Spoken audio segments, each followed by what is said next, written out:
नमस्कार दोस्तों, welcome to माँ दुर्गा कोचिंग सेंटर। मैं अमित चौरसिया आप लोगों के सामने एनसीईआरटी कक्षा 10वीं की प्रश्नावली 3.1 लेके आया हूँ। 3.1 का पहला क्वेश्चन क्या कह रहा है। आफताब अपनी पुत्री से कहता है 7 वर्ष पूर्व मैं तुमसे 7 गुनी आयु का था। अब से 3 वर्ष बाद मैं तुमसे केवल 3 गुनी आयु का रह जाऊंगा। क्या यह मनोरंजक है? इस स्थिति को बीजगणितीय एवं ग्राफीय रूप में व्यक्त कीजिए। कहने का तात्पर्य क्वेश्चन क्या है कि ये जो हमारी शर्त दी गई है इसको हमें समीकरण के रूप में व्यक्त करना है और इस समीकरण को हमें क्या करना है, ग्राफ पे निरूपण करना है बिंदु निकाल करके। तो सबसे पहले क्या कह रहा है, आफताब अपनी पुत्री से कहता है कि 7 वर्ष पूर्व मैं तुमसे 7 गुनी आयु का था। तो यहाँ कह रहा 7 वर्ष पूर्व या बाद। सबसे पहले हमें क्या पता करना होगा, सबसे पहले हमें वर्तमान आयु का पता होना चाहिए। तो यदि अगर पूर्व कह रहा है तो हम उसको घटाएंगे और बाद कह रहा है तो क्या करेंगे, जोड़ेंगे। तो सबसे पहले हम क्या करेंगे, मान लेंगे यहाँ आफताब की उम्र और उसकी पुत्री की उम्र को कोई चर मान लेंगे। तो यहाँ सबसे पहले क्या करेंगे, हम मान लेंगे, माना आफताब की वर्तमान आयु, आफताब की वर्तमान आयु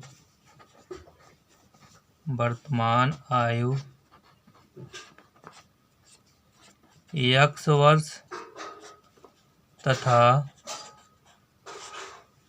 उसकी पुत्री की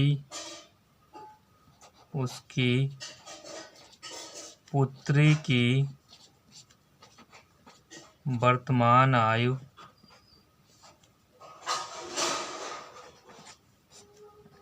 y वर्ष है। अब ये कह रहा है कि 7 वर्ष पूर्व, तो लिखा जाएगा यहाँ 7 वर्ष पूर्व आफताब की उम्र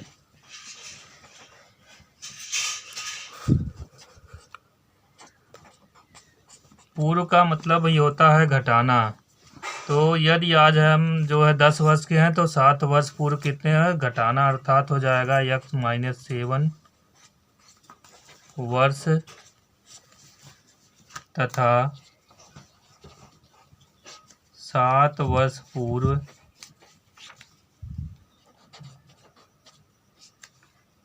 उसकी पुत्री की उम्र बराबर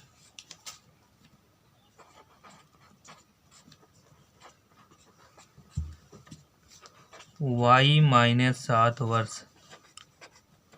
अभी क्या कह रहा है, प्रथम शर्त में प्रश्न के अनुसार या शर्तानुसार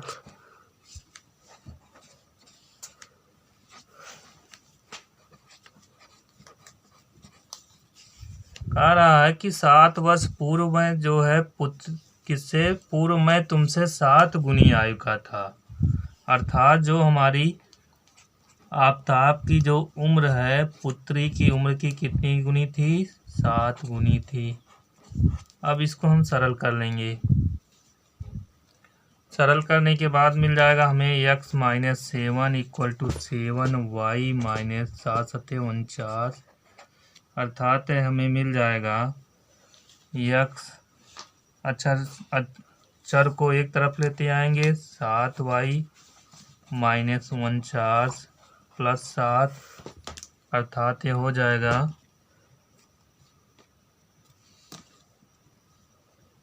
x-7y = 49 में से 7 घटेगा, माइनस बढ़ा है तो हो जाएगा -42। यह हमारा हो जाएगा समीकरण नंबर 1। अब दूसरी शर्त में क्या कह रहे हैं, दूसरी शर्त में कह रहे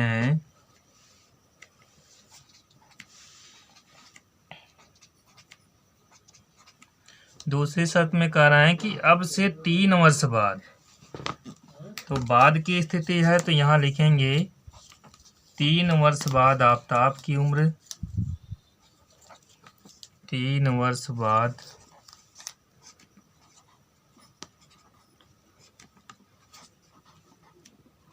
आफताब की उम्र, बाद का मतलब होता है कि यदि हम आज 5 वर्ष के हैं तो 3 वर्ष बाद जो है कितने वर्ष के हो जाएंगे, 8 वर्ष के हो जाएंगे। तो यहाँ हो जाएगा जोड़ना x प्लस 3 वर्ष तथा 3 वर्ष बाद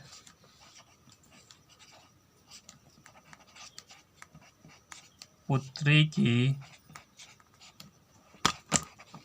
उम्र इक्वल टू हो जाएगा y प्लस 3 वर्ष।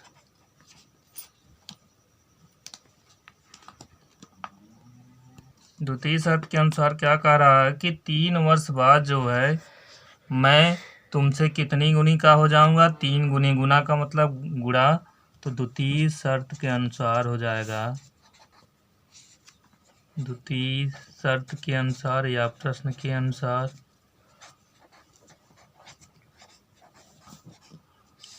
कौन गुना हो जाएगा, अर्थात आफताब जो है किससे गुना हो जाएगा, अपनी पुत्री से 3 गुना बड़ा हो जाएगा। तो हो जाएगा, यह हो जाएगा x plus 3 equal to 3y, 3 त्रिका 9, इधर हो जाएगा 3y, इसको इधर ले जाएंगे प्लस है तो माइनस हो जाएगा, अर्थात x minus 3y equal to 6 हो जाएगा। ये हो जाएगा समीकरण नंबर 2 हमारा। अब जो है समीकरण 1, तो हो जाएगा यहाँ x minus 7y equal to minus 42 तथा x minus 3y equal to 6 दी गई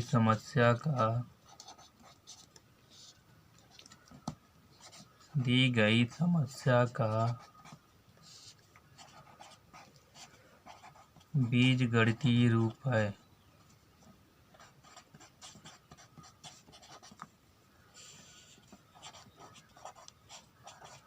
अब क्या करना होगा, ये क्वेश्चन हमारा एक पार्ट हल हुआ। दूसरे पार्ट में कह रहा है कि इसी को हमें ग्राफीय रूप में व्यक्त करना है। तो सबसे पहले क्या करेंगे, ग्राफीय रूप में व्यक्त करने के लिए हम बिंदु प्राप्त करेंगे। तो इसके लिए हमें समीकरण 1 और समीकरण 2 को किस प्रकार हल करना होगा, सारणी बना करके बिंदु प्राप्त करने होंगे।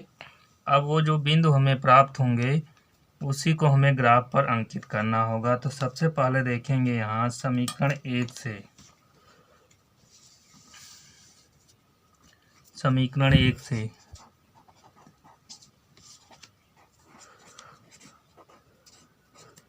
क्या है हमारा, x minus 7y equal to minus 42। अब यहाँ क्या करेंगे, हम अलग अलग मान रखेंगे। तो यहाँ हो जाएगा हमारा x को y के पक्ष में या y को x के पक्ष में रखते हैं। तो यहाँ हो जाएगा x equal to minus 42 plus 7y। अब हम जो है अगर यहाँ जो है y का मान रखेंगे तो हमें x का मान प्राप्त होगा, अर्थात y जो हमारा x पर निर्भर है। तो हमें यह ध्यान रखना है कि ऐसे मान हमें यहाँ रखने हैं जो किसमें मिले, पूर्णांक में मिले, ना कि जो है दशमलव में मिले या तो भिन्न में मिले। क्यों, अगर भिन्न में मिलेगा और दशमलव में मिलेगा तो हमें ग्राफ पर अंकित करने में क्या होगी, समस्या होगी। तो सबसे पहले हम क्या रख लें, यहाँ y इक्वल टू रख लें, मान लिया। तो x बराबर हो जाएगा यहाँ माइनस 42 प्लस 7 गुणे 5। तो x इक्वल टू हो जाएगा माइनस 42 प्लस 35। तो x इक्वल टू हो गया हमारा माइनस 7 के 42 में से 35 गया। इसी हिसाब से हम कोई दूसरा रख लेते हैं। अब देख रहे हैं x इक्वल टू 6 रख लें, y इक्वल टू, तो यहाँ क्या मिला हमें, y इक्वल टू 5 रखने पर अब यहाँ हो जाएगा x equal to -42 plus 7 into 6 y बराबर 6 रखने पर, तो x इक्वल टू हो गया -42 प्लस 42 कैंसिल हो गया, अर्थात हमें मिल गया या x बराबर मिल गया 0। x इक्वल टू हो जाएगा -42 plus 7 into 7, x equal to हो जाएगा -42 प्लस 49, अर्थात x इक्वल टू हो जाएगा हमारा +7। ये क्या मिला, y इक्वल टू 7 रखने पर। आप स्वतंत्र हैं, कोई भी मान रख सकते हैं, परंतु हमें ये ध्यान देना है कि यदि हम जो है ऐसा मान रखें ताकि वह ना तो भिन्नात्मक आए ना कि दशमलव में आए, क्योंकि अगर ग्राफ पर अंकित करेंगे तो आपको समस्या होगी ग्राफ पर अंकित करने के लिए। इसलिए हमें यह मान ध्यान देना है कि जो भी मान हम रखें अपने इच्छा अनुसार, वह या तो जो है पूर्णांक में आए, पूर्णांक में ही आए, ना कि दशमलव, ना कि भिन्न के रूप में आए। अब ये हम जो है पहली सारणी इससे बना लेंगे। तो सारणी बनाएंगे तो x का मान और y के मान की सारणी बना लेंगे। तो यहाँ हो जाएगा हमारा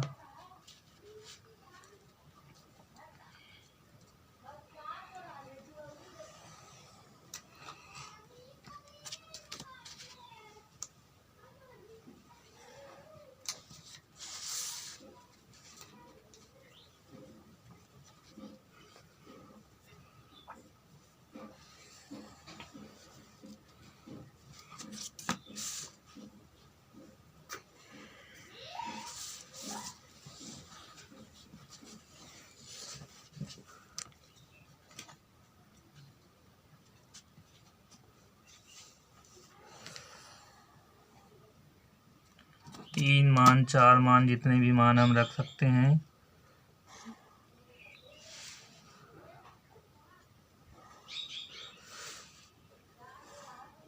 तो यहाँ हम लिख देंगे, हो गया हमारा x ऊपर हो गया y। तो y बराबर हमने 5 रखा था, तो x बराबर कितना मिला, -7। y बराबर 6 रखा था तो x इक्वल टू 0 मिला। y बराबर 7 रखा था तो x इक्वल टू कितना मिला, 7 मिला। सारणी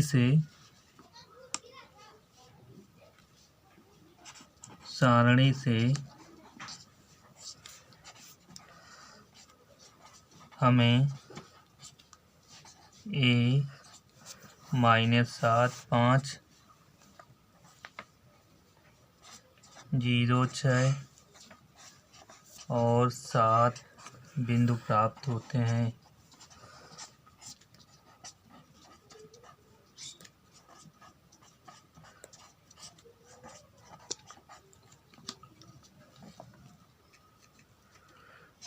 समीकरण 2 से हम सारणी प्राप्त करेंगे। समीकरण 2 से, समीकरण 2 हमारा क्या है, समीकरण 2 है x - 3y इक्वल टू 6। अब इसको जो है x को y के पद में या y को x के पद में, आप किसी के पद में रख सकते हैं, स्वतंत्र हैं। तो हो जाएगा 6 + 3y। अब यहाँ जो है हम रख लेंगे x equal to 6 + 3 into -y, x equal to 6 + -3, तो x इक्वल टू 3 हो गया। y इक्वल टू -1 रखने पर, कोई भी मान आप रख सकते हैं, चाहे माइनस चाहे प्लस। अब यहाँ पुनः y इक्वल टू क्या कर दें, हम 0 रख दें।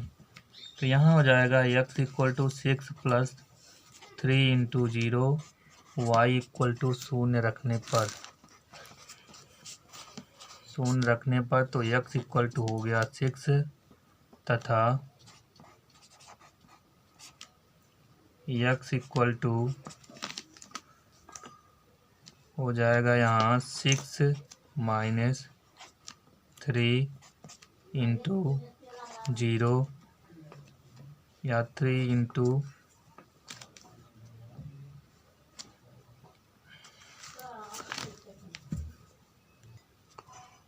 तो y की जगह पे हम क्या रख देंगे, यहाँ हो जाएगा y इक्वल टू -2 रखने पर, या y इक्वल टू 2 रखने पर आप स्वतंत्र हैं, जो भी मान रख सकते हैं। तो यहाँ हो जाएगा x equal to 6 - 6 equal to 0। अब यहाँ क्या करेंगे, जो हमें मान प्राप्त है उससे हम एक सारणी बनाएंगे। तो यहाँ हो जाएगा हमारा x equal to y equal to -2 रखने पर, तो यहाँ -2 यह प्लस है तो माइनस 3 दूनी 6 और x इक्वल टू हो जाएगा 6 - 6 इक्वल टू 0। अब जो है हम x और y के जो मान रखने पे बाद प्राप्त हुए हम उसकी क्या बनाएंगे, सारणी बनाएंगे। तो y इक्वल टू -1 रखा तो x बराबर 3 मिला, y इक्वल टू 0 रखा तो x इक्वल टू मिला हमें 6, और y इक्वल टू -2 रखा तो x इक्वल टू मिला हमें 0। अब इससे बिंदु क्या प्राप्त हुआ हमें, सारणी से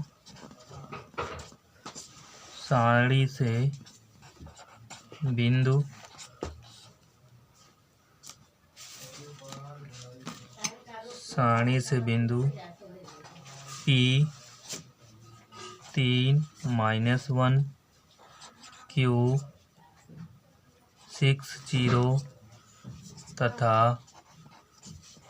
R0 -2 प्राप्त हुआ।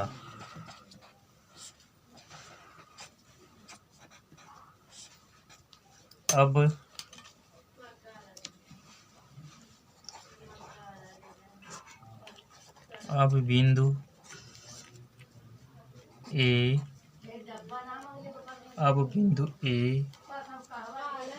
-75 B 06 C 77 तथा P3 - 1 Q60 R0 -2 को ग्राफ पर अंकित करेंगे।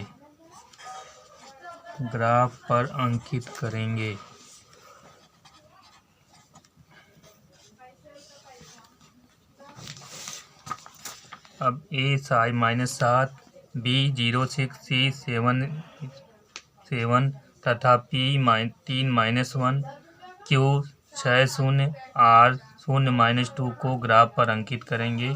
अब हम लेते हैं ग्राफ पेपर और इस पे जो है इस बिंदुओं को अंकित करते हैं।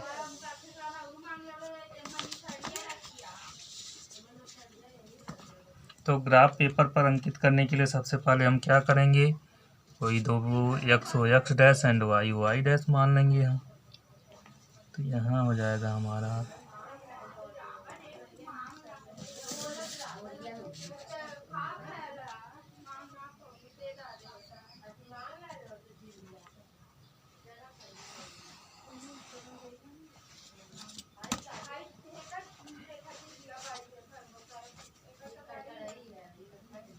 तो x हो x डैश एंड y हो y डैश ग्राफ पर हम अंकित करेंगे। तो कैसे अंकित करेंगे, यहाँ मान लिया जाएगा कोई पैमाना, माना x अक्ष तथा y अक्ष पर एक बड़ा बॉक्स इक्वल टू एक अंक। अब यहाँ मान लेंगे, यहाँ दिखाया जाएगा। तो x हो x डैश को x अक्ष कहते हैं, y हो y डैश को y अक्ष कहते हैं। तो यहाँ दाहिने तरफ हमारा प्लस होता है, बाएं तरफ माइनस, ऊपर प्लस और नीचे क्या होता है माइनस। 1 2 3 4 5 6 7। तो यहाँ हो जाएगा हमारा 1 2 3 4 5 6 7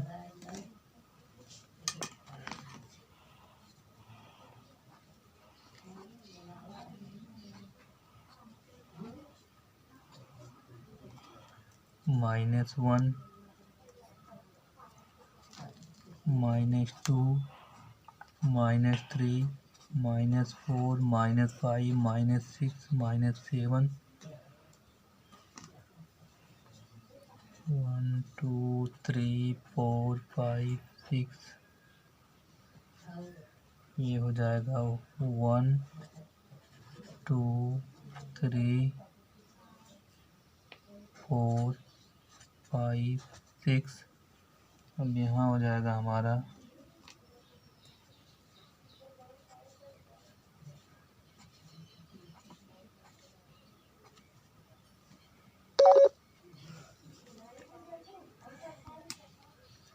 -1 -2 -3 -4 -5। तो सबसे पहला हमारा बिंदु क्या है? ए है। ए है हमारा -7 और -5। तो कैसे लगाएंगे हम? -7 का मतलब पहला बिंदु हमारा x अक्ष पे जाएगा, तो पहला बिंदु हमारा x अक्ष पे और दूसरा क्या जाएगा हमारा y अक्ष पे। तो -7 और 5 है, तो यहाँ हो जाएगा हमारा -7 यहाँ आ जाएगा और -5 है, -7 और +5 है, तो यहाँ 7 और +5 यहाँ आ जाएगा हमारा। और सी वाला क्या है? और तो यहाँ हो जाएगा हमारा जाएगा यहाँ 7 और 5 कहाँ है? 7 यहाँ है, 5 हमारा आ जाएगा।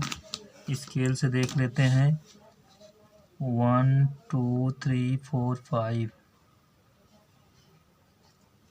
और हमारा जो बिंदु है बी वाला है 0 और 6 है, तो x अक्ष पे हमारा 0 जाएगा और y अक्ष पे क्या हो जाएगा हमारा 6 हो जाएगा। तो यह बिंदु हो गया हमारा -7 5, यह हो गया हमारा ए। और बी वाला बिंदु हो गया हमारा 0 और 6, बी हो गया 0 6। और सी हमारा क्या है? 7 और 7 है, अर्थात हमारा जो है x अक्ष पे भी 7 रहेगा और y अक्ष पे भी क्या हमारा होगा 7 होगा। तो यहाँ से जाएगा हमारा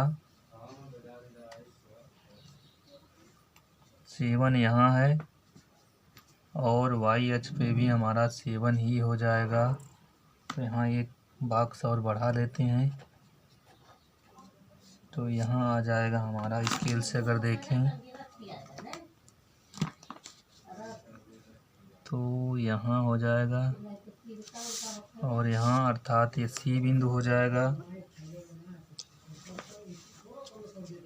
तो यहाँ हो जाएगा सी अर्थात 7 और 7। तो इसको हम खींच लेंगे यहाँ से।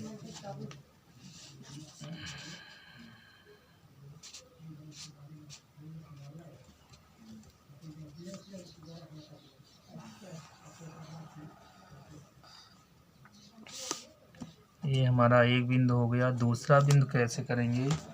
इसी प्रकार दूसरा बिंदु भी हो जाएगा। P है हमारा 3 और -1, 3 और -1। 3 -1 का मतलब है यहाँ x अक्ष पे 3 और y अक्ष पे -1। तो यहाँ हमारा 3 यह है, 3 और -1, तो 3 यहाँ है और -1 हमारा यहाँ है। तो 3 और -1 यहाँ आ जाएगा, यहाँ पे हो जाएगा हमारा बिंदु।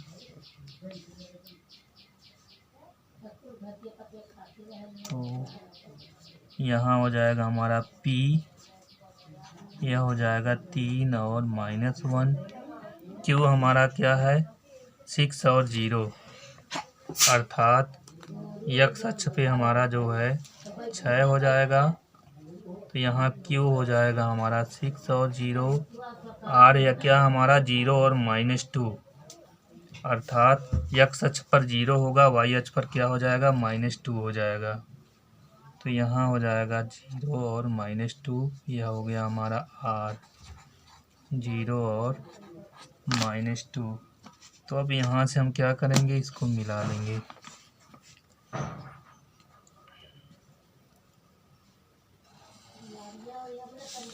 यही हमारा जो है ग्राफीय निरूपण भी हो गया और बीजगणितीय निरूपण भी। यदि हमारा वीडियो पसंद आया है तो हमारे वीडियो को लाइक करिए और हमारे चैनल को सब्सक्राइब करिए। बेल आइकन को दबाना मत भूलिएगा ताकि अगली वीडियो की अपडेट आपको मिलती रहे। तब तक के लिए जय हिंद।